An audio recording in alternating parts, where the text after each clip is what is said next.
Hi! In this video, I'm going to discuss about inserting tables in Google Slides. First, what is table? Table is a grid lines composed of rows and columns. You can add text on the tables and it can be customized. So as you can see, these are the steps on how to insert a table. So to show you, let's move to blank slide. Okay?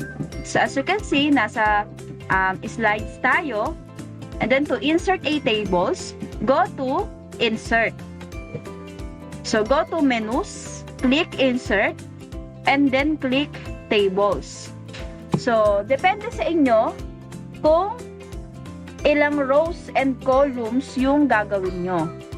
So rows, ito yung line pa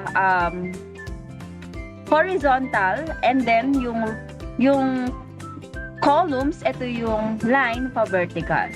So for example, okay, this one, I have here 4 by 3, okay, 4 columns and 3 rows.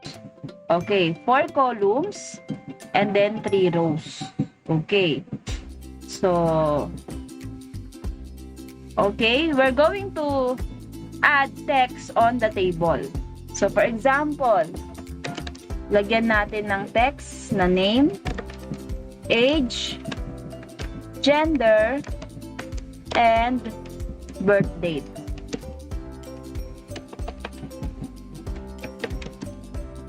Okay.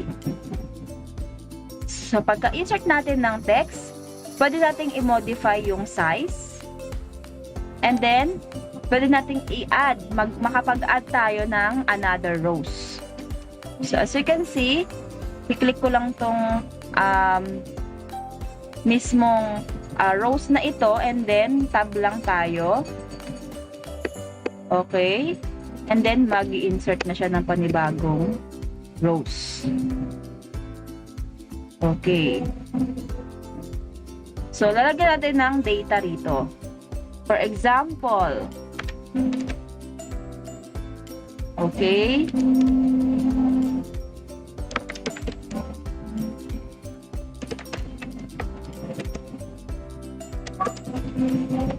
okay.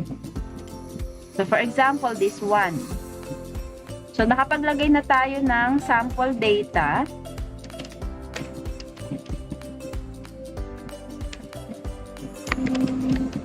Dito.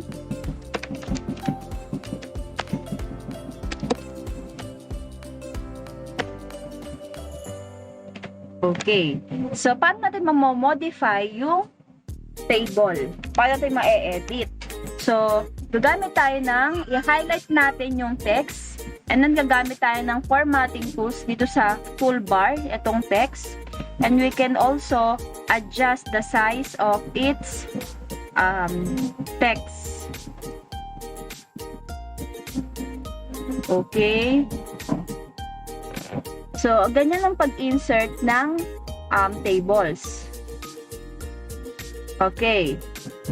Paano naman tayo? So, click natin yung present or present para ma-view natin yung kinalabasan ng table. So, as you can see, ganyan pa lang siya, hindi pa ganun kaganda yung table natin. So, paano ito?